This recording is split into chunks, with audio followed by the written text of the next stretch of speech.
अलिप्तता म्हणजे आपणच उभारलेल्या प्रपंचाचा त्याग नव्हे, तर या प्रपंचात राहूनही त्याला आपल्यावर स्वामित्व गाजवू न देणे.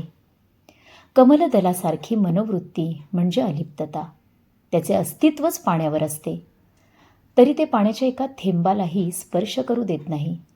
त्याचप्रमाणे जगात राहून जगाच्या मोहाने न भिजणे हाच अलिप्ततेचा खरा अर्थ आहे.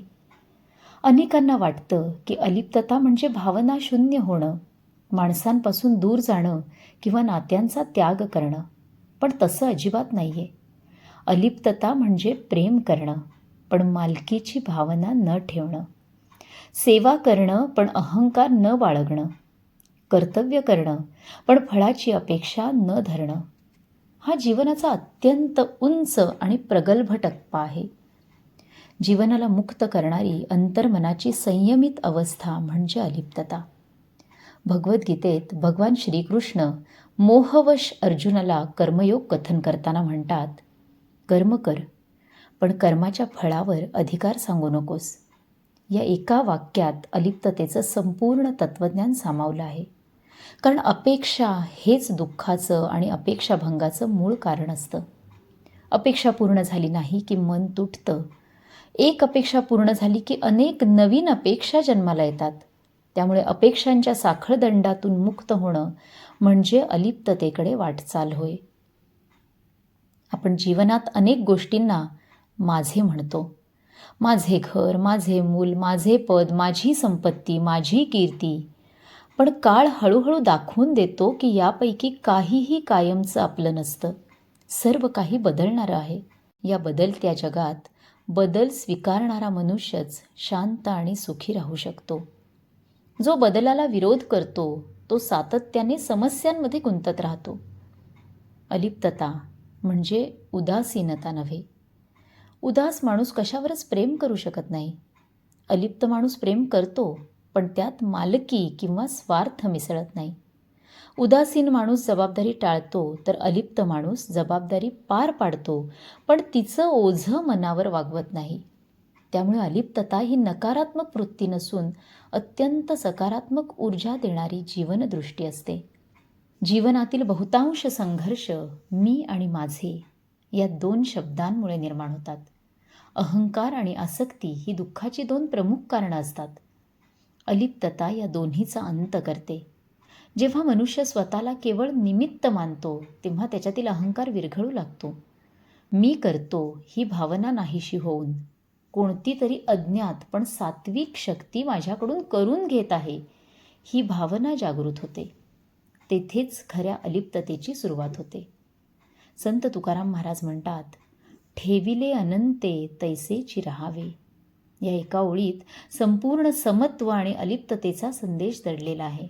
जे मिळाले त्यात समाधान, जे गेले त्याचा शोक नाही आणि जे येईल त्याचे भय वा हर्ष नाही, ही मनस्थिती म्हणजे अलिप्तता. निसर्ग हा अलिप्ततेचा महान गुरु आहे. वृक्ष फळे देतात, पण स्वतः खात नाहीत. नदी सर्वांना पाणी देते, पण कुणाकडून काही मागत नाही. सूर्य सर्वांना प्रकाश देतो, पण त्याला कौतुकाची अपेक्षा नसते. फूल सुगंध देऊन गळून पडते, त्याला प्रसिद्धीची हाव नसते. निसर्ग सतत देत राहतो, पण त्यात मालकी भाव नसतो. म्हणून निसर्ग सदैव सुंदर आणि शांत आहे. आजच्या स्पर्धात्मक युगात माणूस सतत तुलना करत जगतो आहे. दुसऱ्याकडे काय आहे, मला काय मिळाले नाही, माझा सन्मान झाला का, माझी दखल घेतली का, या प्रश्नांनी मन अस्वस्थ होते. अलिप्तता या अवस्थेवरील रामबाण उपाय आहे. कारण अलिप्त मन तुलना करत नाही, तर ते स्वतःच्या प्रवासावर लक्ष केंद्रित करतं. अलिप्तता म्हणजे जीवनातून आनंद काढून टाकणे नाही, तर आनंदाचा खरा स्रोत शोधणे असते. बाह्य गोष्टींमध्ये आनंद शोधणारा मनुष्य सतत अस्थिर राहतो. अंतर्मनात आनंद शोधणारा माणूस परिस्थिती कशीही असली तरी शांत राहतो. म्हणूनच संत, महात्मे आणि ज्ञानीपुरुष प्रतिकूल परिस्थितीतही प्रसन्न दिसतात. जीवनातील प्रत्येक नातं सुंदर असतं, पण त्या नात्यात मालकी भाव आला की प्रेमाचं रूपांतर बंधनात होतं. आई मुलावर प्रेम करते, पण एक दिवस त्याला स्वतंत्रपणे उडू देते. हेच अलिप्त प्रेम आहे. गुरु शिष्याला ज्ञान देतो पण त्याच्यावर अधिकार गाजवत नाही, हेही अलिप्ततेचंच रूप आहे. अलिप्ततेचा अर्थ पलायन नव्हे. रणांगण सोडून जाणे हा त्याग किंवा पलायनवाद असू शकतो, पण रणांगणात राहून मन स्थिर ठेवणे ही अलिप्तता असते. म्हणूनच श्रीकृष्णांनी अर्जुनाला युद्धातून पळून जायला सांगितलं नाही, तर अलिप्त भावनेनं युद्ध करण्याची प्रेरणा दिली. जीवनात यश आले तर उन्मत्त होऊ नये आणि अपयश आले तर उन्मळून पडू नये. दोन्ही अवस्थांमध्ये समभाव राखत मानसिक भावनिक संतुलन ठेवणे म्हणजे अलिप्तता. कारण यश आणि अपयश दोन्ही तात्पुरते आहेत. ऋतू बदलतात तसा काळही बदलत असतो. जो हे परिवर्तन खुल्या मनाने स्वीकारतो तोच खऱ्या अर्थाने मुक्त होतो. अलिप्तता ही ध्यान, स्वाध्याय, सत्संग आणि आत्मपरीक्षणातून विकसित होते. दररोज काही क्षण स्वतःशी संवाद साधणारा मनुष्य हळूहळू बाह्य जगाच्या गोंधळातून मुक्त होतो. त्याला कळतं की सुख दुःख, लाभ हानी, मानापमान हे जीवनाचे प्रवाह आहेत. आपण त्या प्रवाहाचे साक्षीदार आहोत. अलिप्त मनुष्याचा आनंद परिस्थितीवर अवलंबून नसतो. त्याचा आनंद अंतर्मनातील शांततेतून जन्म घेतो. म्हणून त्याला कमी मिळाले तरी समाधान असते आणि जास्त मिळाले तरी गर्व नसतो. त्याच्याकडे संपत्ती असली तरी ती त्याची मालकी नसून समाजाची अमानत आहे, अशी त्याची दृढ भावना असते. आज जगाला बुद्धिमान माणसांपेक्षा अलिप्त आणि संतुलित माणसांची अधिक गरज आहे. कारण बुद्धी प्रगती घडवते, पण अलिप्तता त्या प्रगतीला दिशा देते. विज्ञान माणसाला चंद्रावर पोहोचवू शकते, पण अलिप्तता त्याला स्वतःच्या अंतःकरणात पोचवते. शेवटी गझल सम्राट सुरेश भटांच्या शब्दात सांगायचं तर, रंगुनी रंगात साऱ्या रंग माझा वेगळा, गुंतुनी गुंत्यात साऱ्या पाय माझा मोकळा.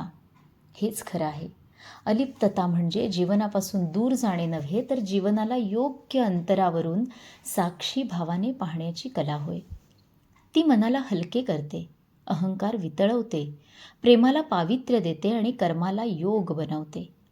शुद्ध अलिप्तता म्हणजे जगात राहूनही जगाच्या पलीकडे जाण्याची ही दिव्यावस्था आणि अनुभूती असते.